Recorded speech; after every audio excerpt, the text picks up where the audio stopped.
आज आपल्याला बोलवण्याचं एक विशेष कारण आहे. पाठीमागे ज्यावेळेस आपण भेटलो होतो त्यावेळेस एक विशेष आदेश आपण पारित केला होता आणि आपल्या माध्यमातून तो सर्वांपर्यंत पोहोचला ही चांगली गोष्ट आहे. फूड अँड ड्रग ॲडमिनिस्ट्रेशन याच्यामध्ये जशा दोन विंग आहेत, एक ड्रगच्या बाजूला आणि दुसरा फूडच्या बाजूला. आपण दोन्हीकडे काम करत असतो. तर फूडवरती काम करताना एक लक्षात येतं की आपल्याकडं जे रेग्युलेशन्स आहेत, म्हणजे food safety and standards authority act 2006, 2011चे नियम आणि त्या अनुषंगाने 2011 पासून आत्तापर्यंत वेगवेगळे स्टँडर्ड्स आणि रेग्युलेशन जे तयार झालेले आहेत आणि जे इम्प्लिमेंट करणं अपेक्षित आहे, त्याच्यासाठी एन्फोर्समेंट म्हणून किंवा इम्प्लिमेंटिंग ऑथॉरिटी म्हणून FDA महाराष्ट्रामध्ये फूड अँड ड्रग ॲडमिनिस्ट्रेशन यांची जबाबदारी आहे. त्या कायद्याअंतर्गत फूड सेफ्टी कमिशनर म्हणून मी काम करतो. इथे जे कोणी ह्या पदावरती व्यक्ती काम करतं तर फूड सेफ्टी म्हणून करतं. आणि म्हणून आपण जे अन्न या फूड या डेफिनेशनमध्ये येतं ते सेफ असावं आणि ते हेल्दी असावं, हे दायित्व आणि हे इम्प्लिमेंट करण्याची जबाबदारी ही फूड सेफ्टी कमिशनर म्हणून या पदावरती आहे. आयुक्त फूड सेफ्टी कमिशनर राज्याचे जे असतात त्यांच्यावरती प्रत्येक राज्याच्या फूड सेफ्टी कमिशनरवरती आहे. या अनुषंगाने बघत असताना आपलं जे फूड आहे आणि आपण जे कन्झम्पशन करतो, म्हणजे प्रिपरेशन असेल, त्याचं प्रोसेसिंग असेल, त्याचं मॅन्युफॅक्चरिंग असेल आणि त्यांचं कन्झम्पशन असेल, ह्या सर्व स्टेजेसवरती स्टँडर्ड्स ठरलेले आहेत. म्हणजे कन्झम्पशन हे सेफ असावं म्हणून ते सगळी प्रोसेस तिथपर्यंत पाळायची असते. याचा एक महत्त्वाचा घटक जो सर्वात मेन अफेक्ट करतो, मॅन्युफॅक्चर तर आहेच, प्रोसेसर आहेत, पण सर्वात महत्त्वाचा आजच्या डेटला जर बघितला तर हॉटेल्स, रेस्टॉरंट्स, इटरीज, ऑनलाईन जे प्लॅटफॉर्म त्यांच्यामार्फत जे फूड दिलं जातं, विकलं जातं, नागरिकांपर्यंत दिलं जातं, हे स्टँडर्ड्स पाळतात की नाही पाळतात हा एक महत्त्वाचा इश्यू आहे. आणि याच्यासाठी खूप चांगल्या प्रकारचे रेग्युलेशन स्टँडर्ड्स हे फूड सेफ्टी ऑथॉरिटीने, गव्हर्नमेंट ऑफ इंडिया यांनी डिसाईड केलेले आहेत, वेळोवेळी डिक्लेअर केलेले आहे. त्याचं इम्प्लिमेंटेशन करणं हे अत्यंत गरजेचं आहे. त्या अनुषंगानं काल 23 जूनला मी एक आदेश पारित केलेले आहेत की ते आदेश आहेत हॉटेल्स, रेस्टॉरंट आणि इटरीज यांच्या बाबतीतल्या पाळावयाच्या ज्या गोष्टी आहेत, ज्या स्टँडर्ड्स आहेत, ज्या प्रोसेसेस आहेत, त्या पाळणं बंधनकारक आहे त्यांच्यावरती. तर त्यामध्ये जर बघितलं तर आम्ही ग्राहकांच्या आरोग्यासाठी, आरोग्य संरक्षणासाठी अन्न व औषध प्रशासन म्हणून एक महत्त्वाचा निर्णय, एक ऐतिहासिक निर्णय काल घेतलेला आहे आणि ते आदेश मी पारित केलेले आहे. हे काय आदेश आहे तर कंप्लायन्स ह्या इंडस्ट्रीनं, म्हणजे हॉटेल्स, रेस्टॉरंट, इटरीज हे जे आहे यांनी करायचे आहेत आणि त्यांचं एन्फोर्समेंट आपल्या मशिनरीमार्फत, म्हणजे आपली जी यंत्रणा आहे त्यांच्यामार्फत करायचं आहे. तर हे करण्यासाठी सुरक्षित अन्न, स्वच्छ आस्थापना आणि जबाबदार अन्न व्यावसायिक यांच्या बाबतीत आपण काही आदेश पारित केलेले आहेत. ते सर्वात महत्त्वाचं म्हणजे काय तर ते जे रेग्युलेशन्स आहेत ते रेग्युलेशन्स इम्प्लिमेंट करणं गरजेचं आहे. ते कोणते रेग्युलेशन्स आहेत तर पहिला आहे रजिस्ट्रेशन, अन्न व सुरक्षा मानके, अन्न व्यवसायाचे परवाने व नोंदणी 2011चे रेग्युलेशन्स आहेत. तर याच्या बाबतीत मोस्टली बऱ्यापैकी रजिस्ट्रेशन झालेलं आहे किंवा लायसन्स झालं. रजिस्ट्रेशन म्हणजे ज्यांचा टर्न 1.5 कोटीच्या आत आहे तोपर्यंत रजिस्ट्रेशन, त्याच्यावरचे लायसन्सेस असतात. त्याचं इम्प्लिमेंटेशन काही प्रमाणात किंवा मोठ्या प्रमाणात झालेलं आहे.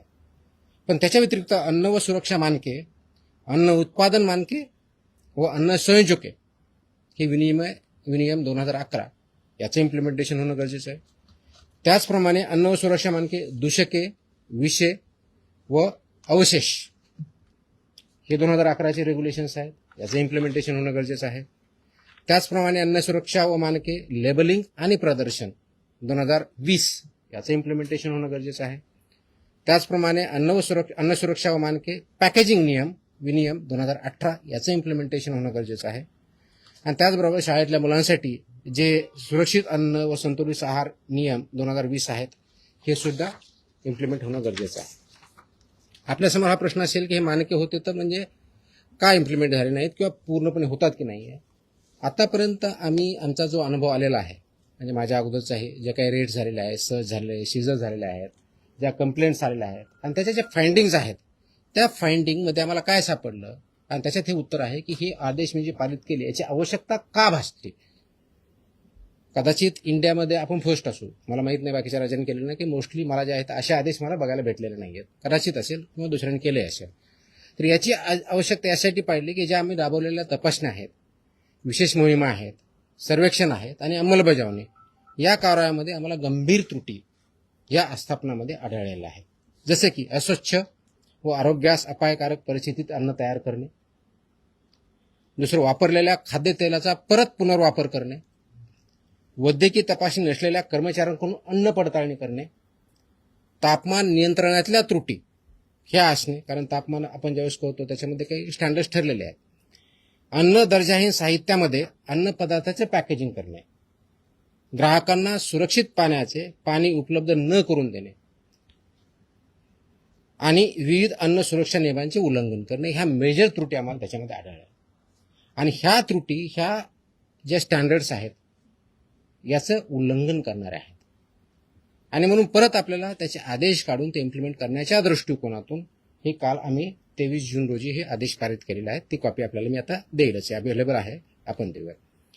हे आदेश कुणाकुणाला लागू होणार आहेत हा पुढचा प्रश्न येतो. तर सर्व hotels and restaurant, all without exception, सर्व हॉटेल्स अँड रेस्टॉरंट, उपाहारगृहे व ढाबे, कॅन्टीन्स आणि कॅफेटेरिया, बेकरीज आणि मिठाईवाले शॉप किंवा sweet shops, catering units, food caterers, juice bars, cloud kitchens, dark kitchens, central kitchens, साखळी उपाहारगृहे, ई कॉमर्स आणि ऑनलाईन फूड डिलिव्हरी प्लॅटफॉर्म इत्यादी सर्वांना हे लागू होणारे आदेश आहेत. म्हणजे ज्या ज्या ठिकाणी फूड प्रोसेसिंग होऊन लोकांना खाद्यासाठी पुरवलं जातं त्या सगळ्या इस्टॅब्लिशमेंट याच्यामध्ये येतात. आता याच्यामधल्या मेन तरतुदी काय आहे, तर पहिलं तरतूद आहे की परवाना किंवा लायसन्स हे मॅन्डेटरी आहे, ते त्यांनी घ्यावं. त्याच्याशिवाय त्यांना कोणत्याही परिस्थितीत रेस्टॉरंट किंवा हॉटेल हे चालवता येणार नाही. त्याच्या तरतुदी पेनॉल्टीज आहेत, त्या पेनॉल्टीसुद्धा सिव्हिअरली आता इथून पुढे वापरल्या जातील.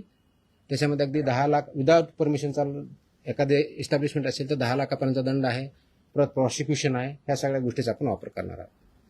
दुसरा जो आहे स्वच्छता आणि आरोग्य मानकाचे कठोर पालन करणं गरजेचं आहे, ज्यामध्ये शेड्यूल 4 किंवा अनुसूची 4 हे जे आहे याच्यामध्ये स्वच्छता आणि आरोग्य विषयी मानकांचे काटेकोरपणे पालन करणं गरजेचं आहे. ते थोडक्यात मी डिटेलमध्ये सांगेन.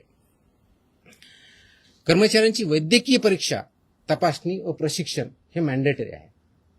कारण जर कर्मचारी किंवा फूड हँडलर जर त्याला काही डिजीज असेल तर तो पास ऑन होऊ शकतो. म्हणून यासाठी मानकं ठरलेले आहे. तर त्यांचं अॅन्युअल चेकअप झालं पाहिजे, त्याच्या पर्टिक्युलरली कोणत्या कोणत्या टेस्ट झाल्या पाहिजे ते आपण त्याच्यामध्ये मेन्शन केलेलं आहे. त्याचबरोबर सुरक्षित अन्न हाताळण्यासाठी स्पष्ट मानके जे आहेत त्याच्यामध्ये कच्चे व शिजवलेले अन्न वेगवेगळे ठेवणे, फिफो तत्वाचं फर्स्ट इन फर्स्ट आउटचं प्रिन्सिपल पालन करणे, गरम व थंड अन्नासाठी निर्धारित तापमान राखणे, रंगसंकेतिक कापणी फळांचा वापर करणे, परवानाधारक पुरवठादाराकडून कच्चा माल खरेदी करणे. आता याच्यामध्ये की म्हणतो शेतकऱ्यांकडे दिलं तर तुमचा परवानगीधारक कुठं, तर त्याच्यामध्ये जी रिसीट असते त्याला सुद्धा आपण अग्रीमेंट याच्यामध्ये डेफिनेशनमध्ये काउंट केलं आहे. त्याच्यामुळे रिसीट इज, कारण याचा उद्देशच एवढा आहे की तो फूड किंवा रॉ मटेरियल कुठून आलं हे ट्रेस करता आलं पाहिजे, हा त्याच्या पाठीमागचा उद्देश आहे. त्याचबरोबर ग्राहकांसाठी मोफत पिण्यायोग्य पाणी पिण्याचं प्रोव्हाइड करणं, मोफत देणं अपेक्षित आहे. सुरक्षित पिण्याचे पाणी विनामूल्य उपलब्ध करून देणं बंधनकारक आहे. आमच्याकडे पिण्याचं नाही, फक्त बॉटल वॉटर आहे आणि ते पे विकत घ्यावं असं बंधनकारक करता येत नाही. इट विल बी व्हायलेशन आणि अशावरती आम्ही कारवाई करणार आहोत. तसे आम्ही त्याच्यावरती बोर्ड लावा असं मी त्यांना सांगितल्या आदेशामध्ये, त्यांना बोर्ड लावावे लागतील, त्याप्रमाणे करावं लागेल. आणि कुणी मागितलं त्यांना सांगावं लागेल की आमच्याकडे पोर्टेबल ड्रिंकेबल वॉटर आहे, ते तुम्ही पिऊ शकता. त्याच्यानंतर त्यांनी डिमांड केली तर त्यांना द्यावं. It's optional, it's not compulsory. त्याच्यामुळे ही पहिली गोष्ट करायची आहे. त्याचबरोबर मेनू लेबलिंग आणि पोषणची माहिती ही मॅन्डेटरी आहे. मेन्यूवरती लेबल व्यवस्थित पाहिजेत, त्याचं लेबलिंग व्यवस्थित पाहिजे. त्याच्यामध्ये उपाहारगृहांनी व केंद्रीय परवानाधारक आस्थापने मेनूमध्ये कॅलरी माहिती, पोषण मूल्य आणि ॲलर्जन माहिती प्रदर्शन करणं बंधनकारक आहे. तसंच वर्तमानपत्र किंवा छापील कागदात अन्न देता येणार नाही, हे प्रोहिबिटेड आहे, ते त्यांना देता येणार नाही. त्याचं कारण असं की अन्नदर्जाहीन साहित्य, वर्तमानपत्रे किंवा छापील कागदपत्रे अन्नपदार्थ गुंडाळणे किंवा वाढणे यावर रेग्युलेशननुसार बंदी आहे. वापरलेल्या खाद्यतेलाचा पुनर्वापर करता येणार नाही, की रियूज बऱ्याच वेळेस करतात. तर फसायच्या ज्या रुको गाईडलाईन आहेत, RUC रुको गाईडलाईन्स आहेत, त्या गाईडलाईन्सचं इम्प्लिमेंटेशन करणं बंधनकारक आहे. आणि 25 TPO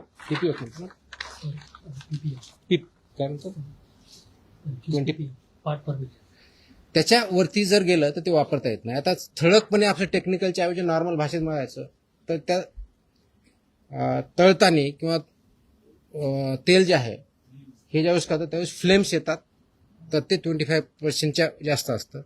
वास यायला लागला 25% वरता असतं. काळं दिसायला लागलं 25% वरता, विच इज डेंजरस. त्याचे प्रिव्हेंट ते वापरताच येत नाही. ते करण्यासाठी एजन्सीज आहेत, त्यांना ते सेल करायचे आणि त्याने ते मार्केटच्या बाहेर न्यायचे. एकाने कोणतरी विकायचं, दुसऱ्याकडे वापरायचं किंवा दुसरा यूज करणार त्याला द्यायचे, हे याच्यामध्ये बंधनकारक आहे. त्याच्यामुळे रुको गाईडलाईनचं सुद्धा इम्प्लिमेंटेशन करणं अपेक्षित आहे. 9वी गोष्ट आहे की ऑनलाईन विक्री होणाऱ्या अन्नपदार्थाबाबत परवाना क्रमांक प्रत्येक ठिकाणी लागेल. कॅलरीची माहिती लागेल, ॲलर्जींची माहिती लागेल आणि जेवढे त्यांचे किचन असेल तर प्रत्येक किचनला इंडिव्हिज्युअल परवानगा त्यांना घ्यावा लागेल. मोठ्या ज्या आस्थापना आहेत, पर्टिक्युलरली 50 करोडच्या वरच्या ज्यांचा टर्नर आहे, त्यांनी फसाईच्या मान्यताप्राप्त ज्या संस्था यांच्यापर्यंत पासून हे ऑडिट बंधनकारक आहे, त्यांना ऑडिट करून घेणं. इयरली त्यांनी ते मॅन्डेटरी ऑडिट पूर्ण सगळ्या प्रोसेसेसचं हे करणं अपेक्षित आहे. ह्याही गोष्टी आपण करतोय. तर हे करण्यासाठी काय आवश्यकता आहे, तर हे करत असताना आमचा उद्देश ह्या संस्थांना, हॉटेलधारकांना किंवा व्यावसायिकांना थ्रेट करणं नाही आहे. तर आमचा उद्देश आहे की प्रामाणिक व्यवसायांना संरक्षण द्यायचं आहे आणि नियमन करणाऱ्यावरती कठोर कारवाई करायची, हा आमचा उद्देश आहे. त्याचं कारण हे पूर्ण लाईफ नागरिकांच्या जीवनाशी हे पूर्णपणे निगडीत आहे. अगदी लहानात लहान बाळापासून तर वयोवृद्ध माणसापर्यंत याचा डेली संबंध येत असतो. आणि म्हणून फक्त हा केवळ एक कारवाईसाठी नसून राज्यातील प्रामाणिक व जबाबदार अन्न व्यवसायांना प्रोत्साहन देण्यासाठी सुद्धा आहे.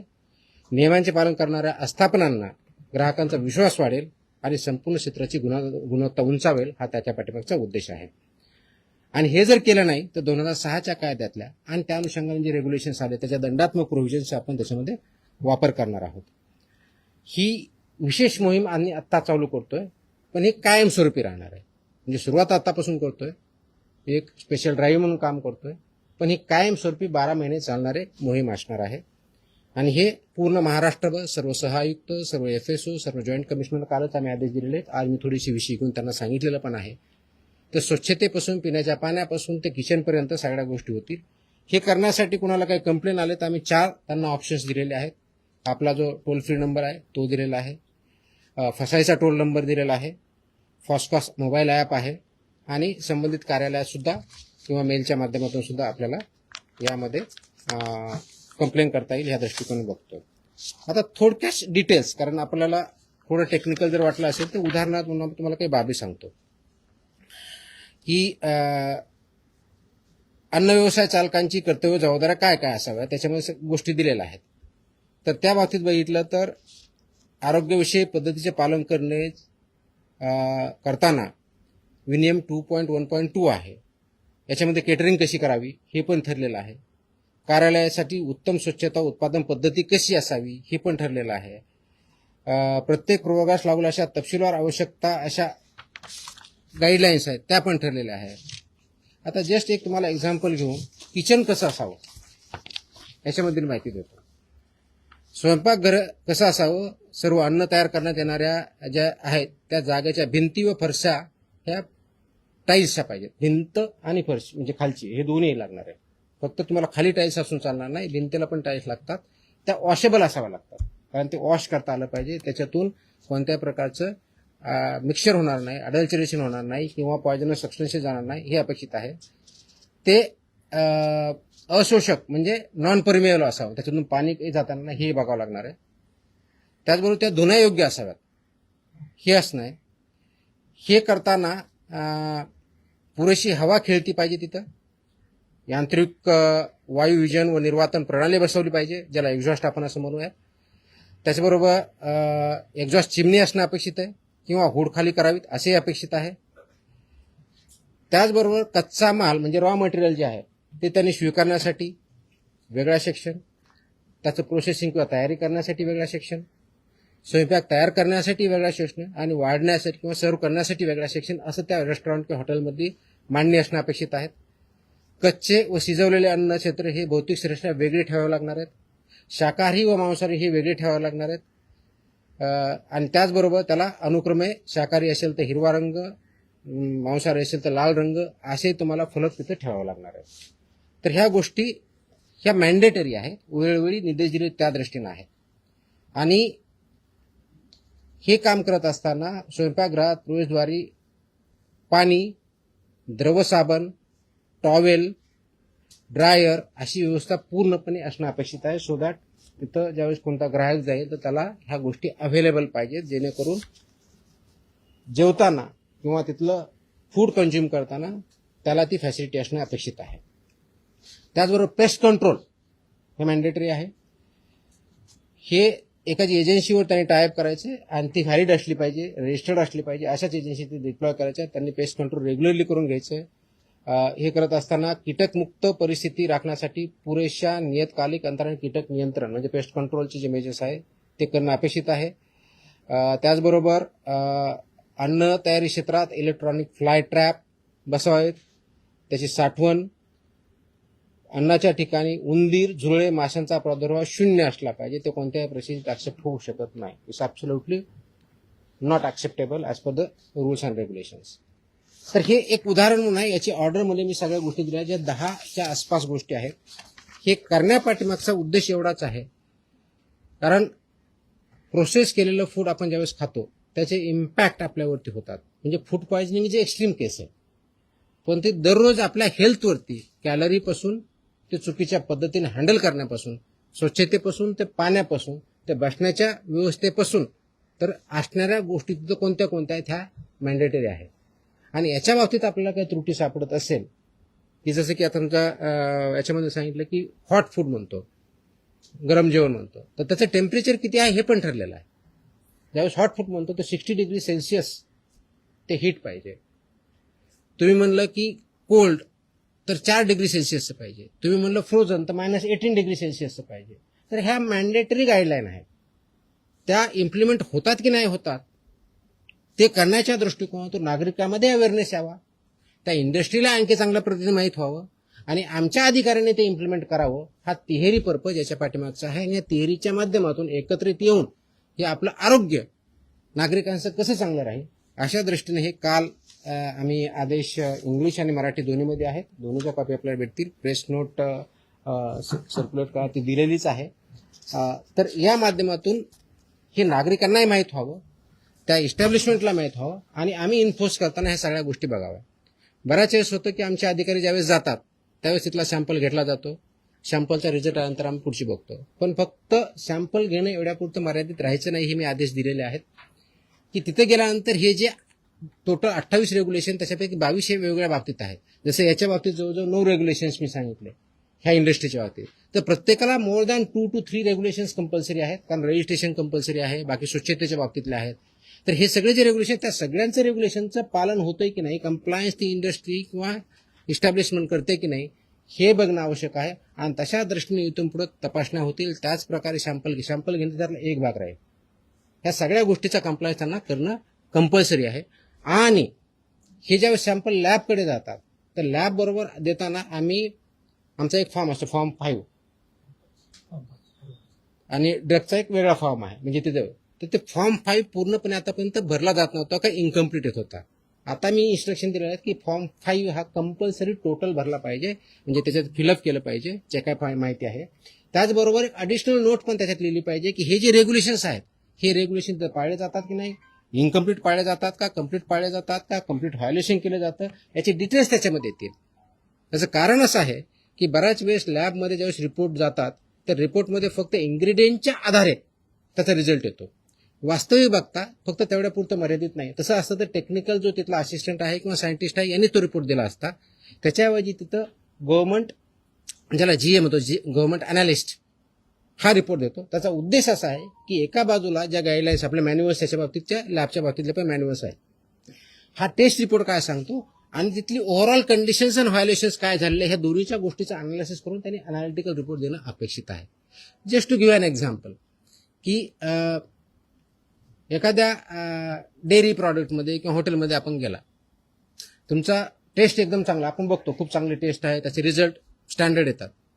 किचनमध्ये गेलं तर तुम्हाला पूर्णपणे अस्वच्छता दिसते, टाईल्स दिसत नाही, तिथं सेपरेट पाणी म्हणजे भाजी हे करण्यासाठी पोर्टेबल वॉटर नसतं, नॉर्मल कोणतरी वापरलं जातं. तर हे तुमच्या अनसेफ फूडच्या डेफिनेशनमध्ये येतं.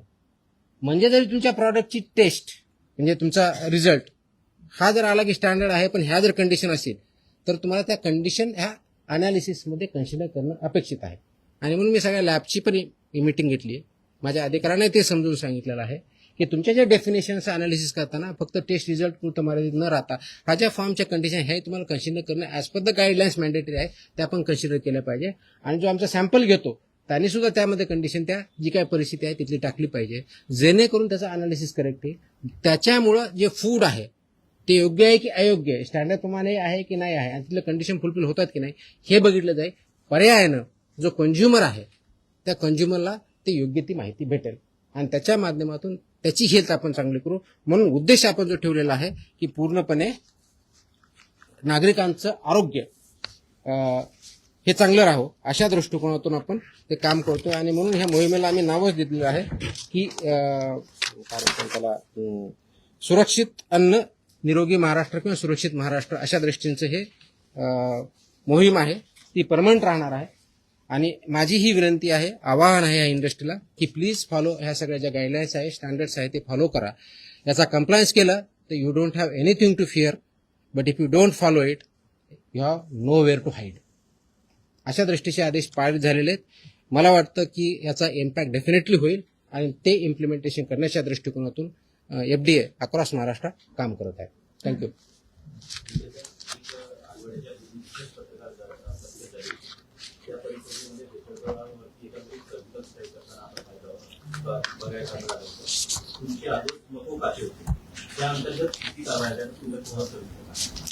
मकोचकाच्या गाईडलाईन्स माझे आदेश जर बघितले असतील तर त्याच्यामध्ये आपली प्रोसिजर दिलेली आहे. 1999चा जो कायदा आहे त्याच्यामध्ये 23ची प्रोसिजर पण दिलेली आहे.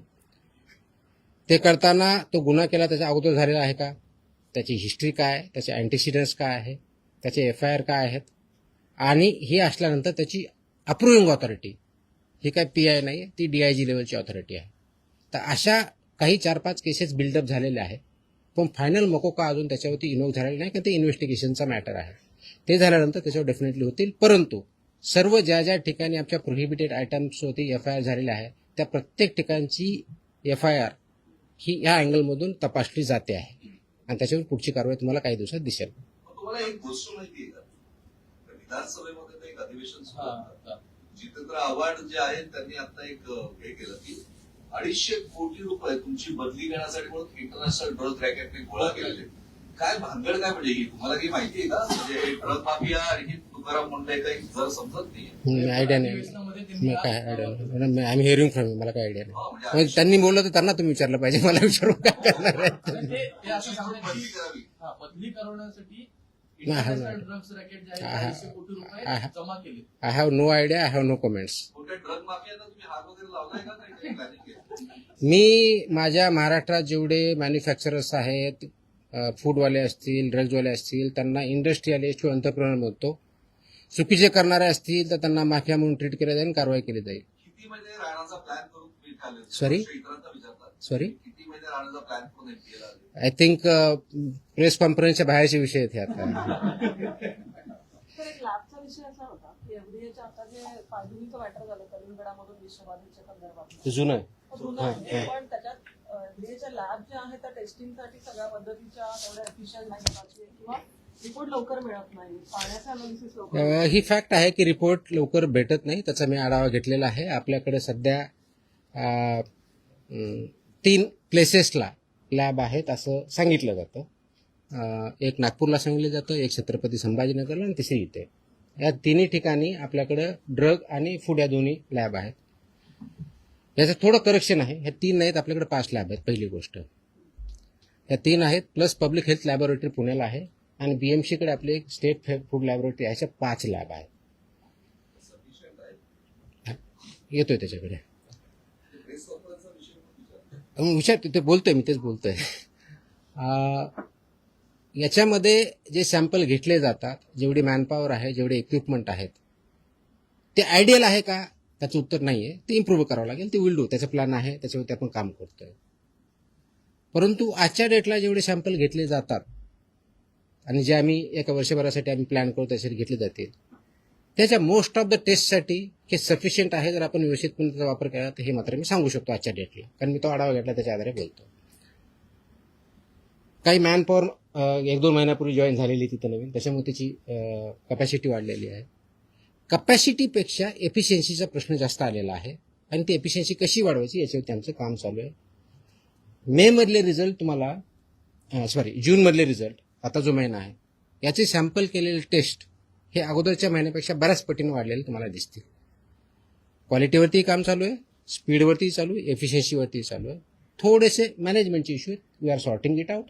आणि एका वर्षभरामध्ये आणखी चांगलं इक्विपमेंट, ज्याला हाय एंड इक्विपमेंट म्हणतात, HEE, ते इन्स्टॉल करण्याची आमची तयारी आहे.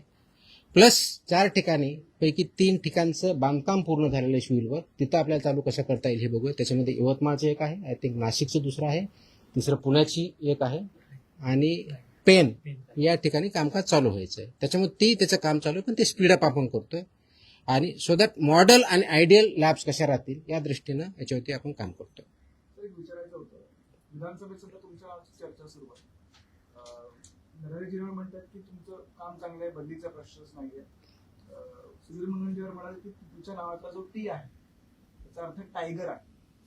आणि अर्जुन खोतकर असं म्हणाले की तुमच्या जीवाला काहीतरी धोका आहे, तर तुम्हाला संरक्षण द्यावे अशी त्यांची मागणी. तुमचं काही बोलणं झालं सरकारशी? पटलावर या सर्व गोष्टी तुमच्या संदर्भातले नाही, माझं याच्याबद्दल कुणाशीही काही बोलणं झालं, मी तुमच्याकडूनच ऐकतोय.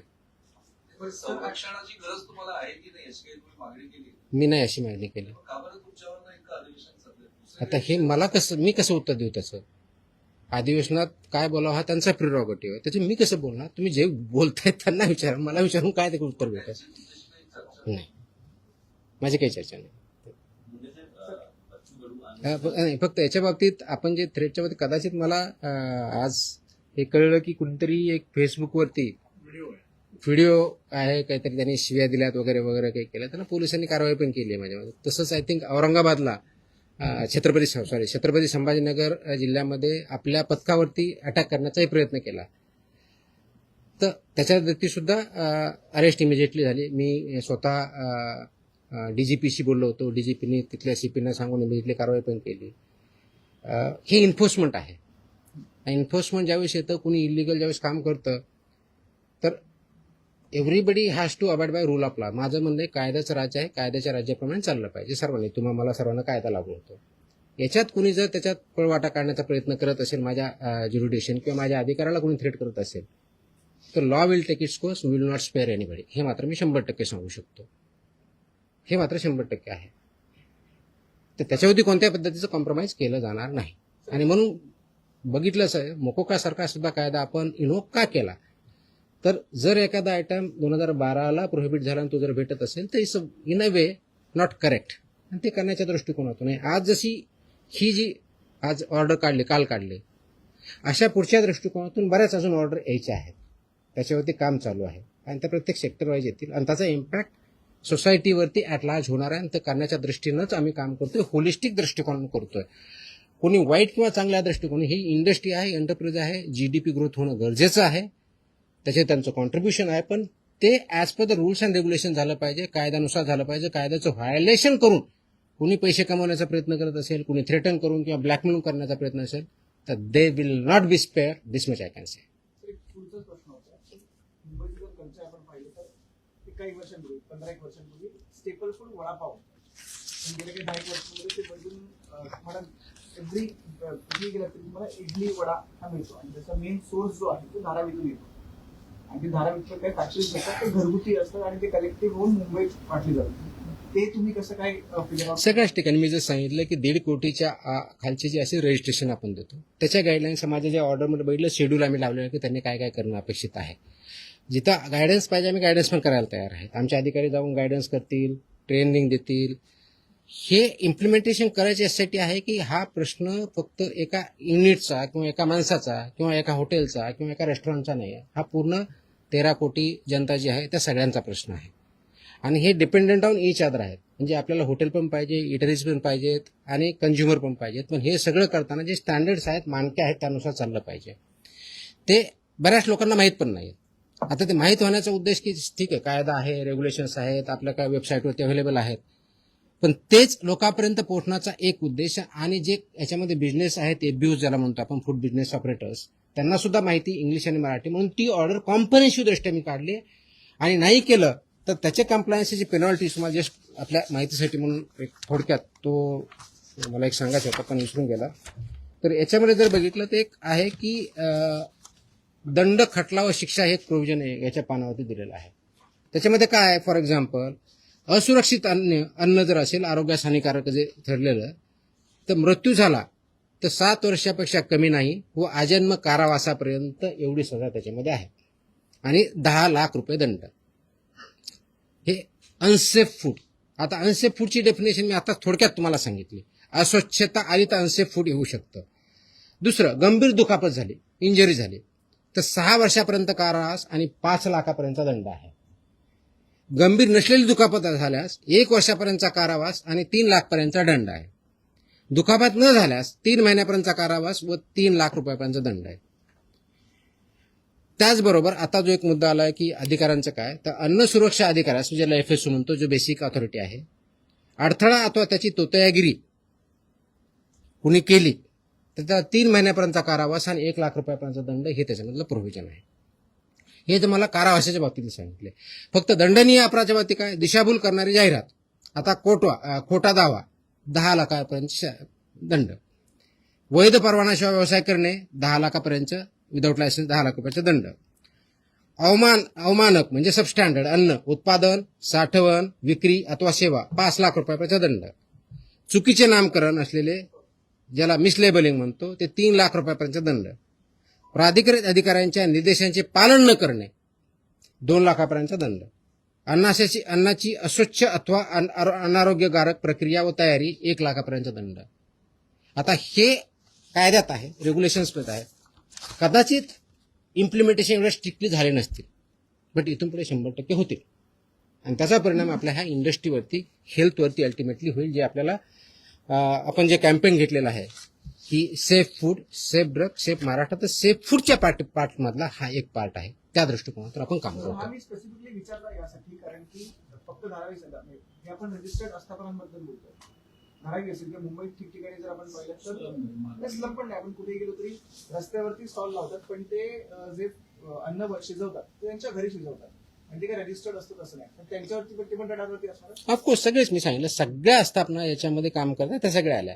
मग ते जर घरी बनवत असेल तर घरची स्वच्छता व्यवस्थित पाहिजे आणि तिथे जे विकतात तिथे पण ते व्यवस्थितपणे पाहिजे. तर हे स्टँडर्ड त्यांना पाळावं लागतील. त्यांना अवेअरनेस पाहिजे, तर अवेअरनेस, लायसन कंपल्सरी रजिस्ट्रेशन म्हणजे 1.5 कोटीपर्यंत रजिस्ट्रेशन असतं, 1.5 कोटीच्या वरती टर्नओव्हर असलेलं लायसन्स असतं, मॅन्डेटरी. लायसन नसेल तर मग कारवाई. हो ना.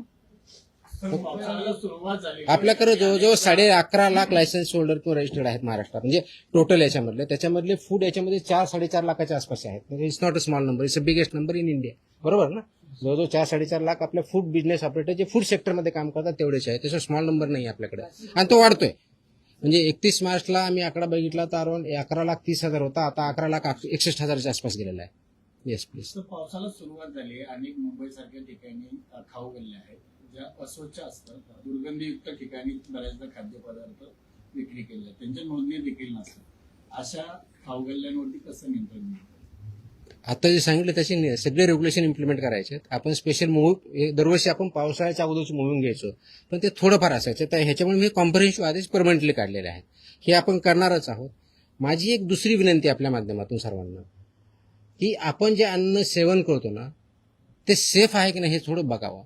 आपल्याला फक्त रस्त्याने जाताना फक्त कन्व्हिनियन्ससाठी गाडीतून उतरलं की काहीतरी गडबड आहे म्हणून खातो ना, त्याचे परिणाम खूप बेकार होतात.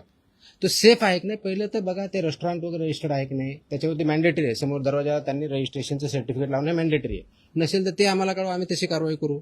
म्हणजे जेणेकरून तिथं तुमच्या आरोग्यात, तुम्ही पैसे घेऊन ते अन्न खाताय तर तुमच्या आरोग्यावरती त्याचा परिणाम विपरीत होऊ नये.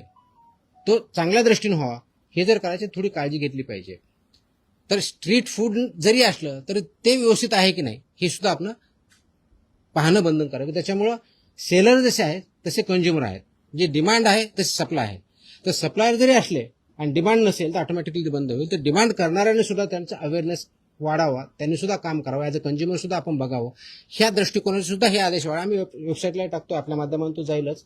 तर हे वाचले तर बऱ्याच गोष्टी क्लिअर होतील की यांच्याकडे काय पाहिजे. तर तोही याच्या माध्यमाचा एक उद्देश आहे की जेणेकरून ॲज अ कंझ्युमर म्हणून आपण त्या गोष्टी पाळल्या पाहिजे. मुंबई आणि उपनगरामध्ये सॉरी मुंबई आणि उपनगरामधल्या रस्त्यांमध्ये जी मोठी ऑफिस आहेत, जे व्हेज असेल, रेस्टॉरंट असतील, बार असतील, या सगळ्या ठिकाणी तशी पद्धतीच आहे आणि तिथे टार्गेटची व्यवस्था नसते किंवा आपले डोळे तर ह्या सगळ्या तुम्ही आयडेंटिफाय कसे करता? आपले सर्वे असतात, सर्वेलन्स आपण घेत असतो. म्हणजे आपले अधिकारी वेगळे जातात. आपल्याकडे एक तर माहिती कंप्लेंटचा मार्फत एक होते, दुसरं आपण स्वतः सर्वेलन्स घेतो, तिसरं आपण इन्फोर्समेंट असे तिन्ही कॅटेगरीतून आपण करतो. आपल्याला अशी काही माहिती असेल सांगा, आम्ही व्हेरीफाय करू, कारवाई करू. टॉयलेट बाथरूम संदर्भात काय आहे त्याच्यातले आहेत ते सगळे आहेत सगळ्या गोष्टी आहेत कंप्लेंट.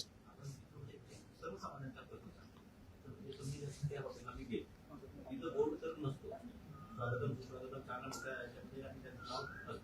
पण सर्वसामान्यांना प्रश्न हाच पडतो, मी लगेच तक्रार करतो, पण त्याच्यावरती कारवाई कशी होते, काय होते काय कळत नाही. कारवाई कुठं करायची सर्वात मोठा प्रश्न.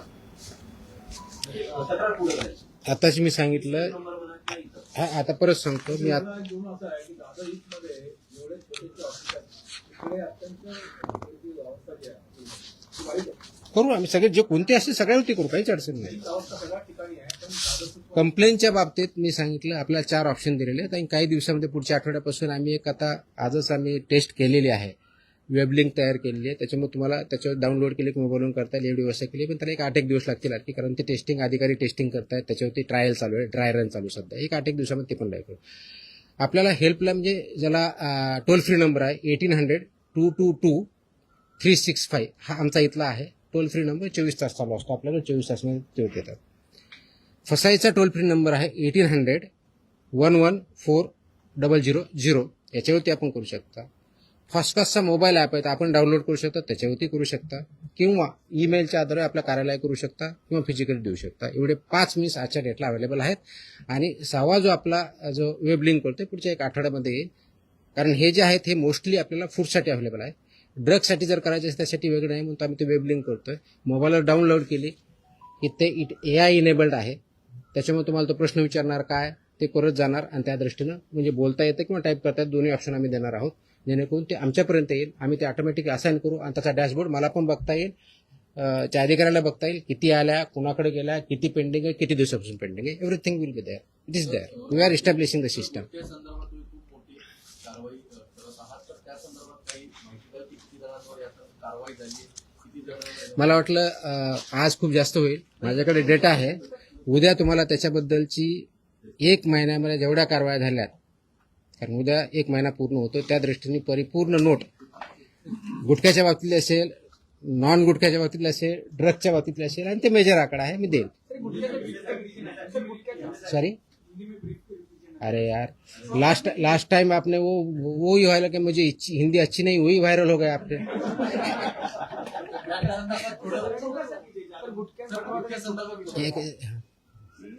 पान टक्का ज्या पान टक्क्यांवरती उत्पन्न आहे ते अशी पानं मिळतात, त्यांनी नशा किमान वगैरे वापरलं जातं. इन फ्युचर त्याच्यावरती पण तुम्ही कारवाई करणार आहात. नाही, कसं असतं, 50-200 रुपयांना ते पानं मिळतात. पानाला बॅन नाही आहे, गुटख्याला बॅन आहे. आपण त्यातला कंटेंट म्हणतो ते आम्ही तपासून असं आमच्याकडे आलं तर आम्ही ते व्हेरीफाय करतो, त्याच्यात सापडलं तीही कारवाई करतो. सी अल्टी कंटेंट काय हे बघावं लागणार आहे. तर कंटेंट त्याच्यात सापडला तर डेफिनेटली होईल त्याच्यावरती कारवाई. कंटेंट सापडलं तर होईलच.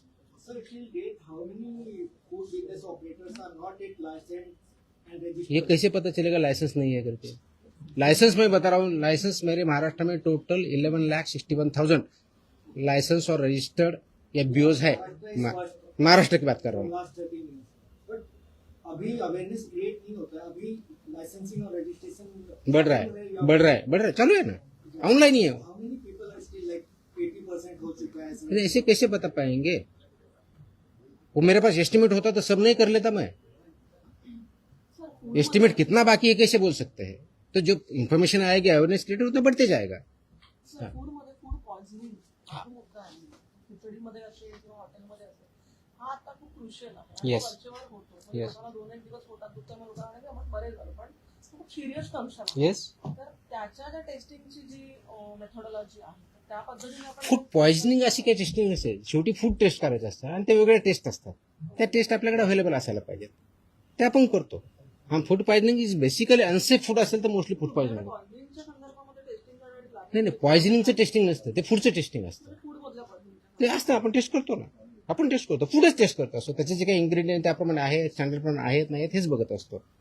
पण त्यासाठी आम्ही एक प्रणाली विकसित करतो. आजच्या डेटला ती खूप कॉम्प्रेन्सिव्ह नाही आहे की फूड पॉइझनिंगच्या केसेस त्याची रिपोर्टिंग मेकॅनिझम कशी असावी, कितक्या वेळात काय करावं, याचा मी एसओपी तयार करतोय. ते पुढच्या दिवसात काही होईल. ह्याला पण म्हणजे असू शकतं ना, की वरून कोणी काही घातलंय का नॅचरली कंटामिनेटेड आहे. तर ते टेस्टचा पार्ट आहे, ते रिझल्टचा पार्ट येतो तो.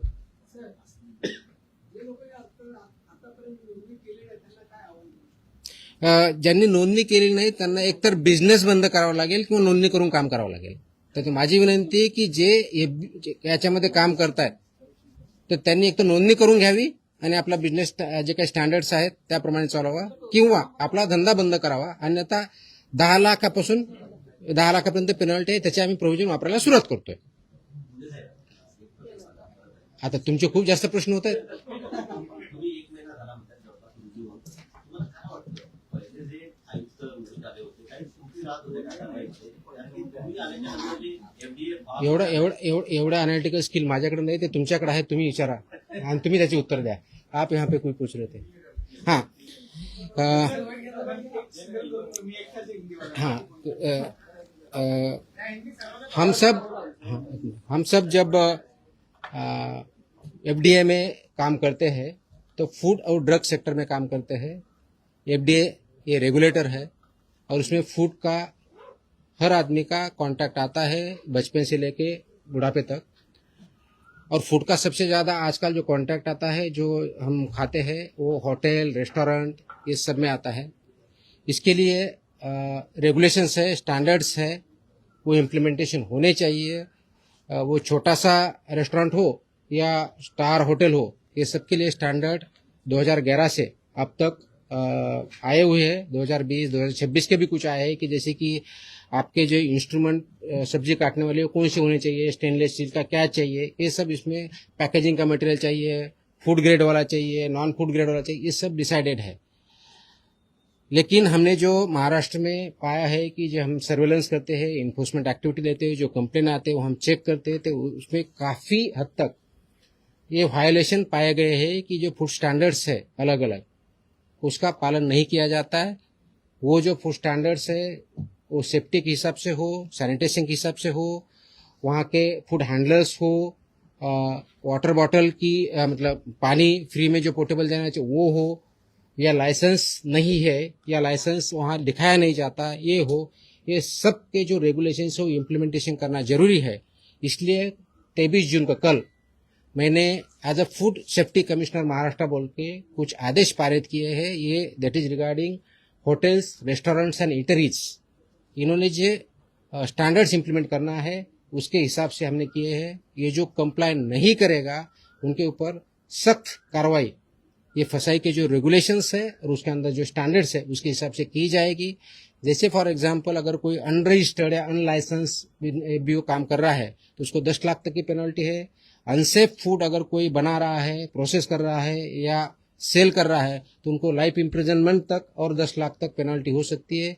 इसका इम्प्लीमेंटेशन इसके आगे बहुत सख्त तरीके से होगा.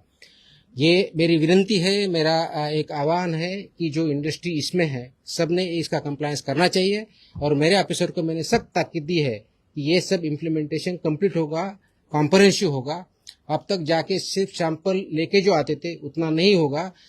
उसके सिवा सब जितने रेगुलेशंस है वो सब रेगुलेशन इम्प्लीमेंट हो रहे कि नहीं हो रहे उसका रिपोर्ट सैंपल के साथ आएगा और उसी हिसाब से सैंपल का टेस्टिंग भी होगा, रिजल्ट भी होगा. इसका उद्देश्य है कि जो जेन्युइन बिजनेसेस है उनको कोई फियर करने की जरूरत नहीं है, डरने की जरूरत नहीं है. जो नॉन जेन्युइन है उनको बिल्कुल डरने की, छुपने के लिए जगह भी नहीं मिलेगी.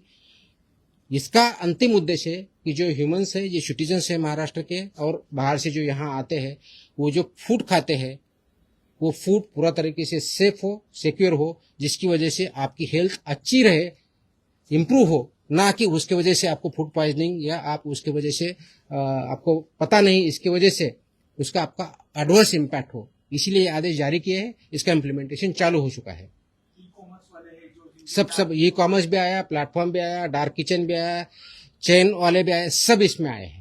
आपको जो ऑर्डर है उसमें लिखा है। अब तक कितने सर्टिफिकेट दिए गए मतलब उसको लेकर महाराष्ट्र गवर्नमेंट? अब तक एफबीओ के टोटल लगभग 11,60,000 के आसपास लाइसेंस रजिस्टर्ड एफबीओज है।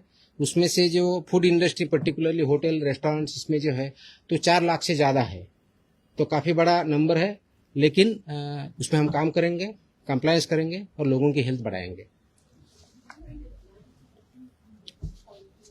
It's already started, it's already in existence. So that's what we have taken a special drive. वो कल से चालू होगा स्पेशल ड्राइव इंस्पेक्शन का, उसमें सभी देखा जाएगा। सो मेरा ये मानना है कि जो इसमें कंप्लाई कर रहे हैं उनको कोई जरूरत नहीं है, जो कंप्लाई नहीं करे प्लीज कंप्लाई करे, तब तक आपका जो भी बिजनेस है बंद रखे, कंप्लाई करके आपका चालू करें। सर हॉटेल्समध्ये जे फूड सर्व केले जातं त्याला काही नियमावली आहे की तेच तर सांगितलं आतापर्यंत, क्वांटिटी संदर्भात नाही ना क्वांटिटी किती द्यावी हे हॉटेल आणि त्यांचं मिनिमम क्वांटिटीवर असं काय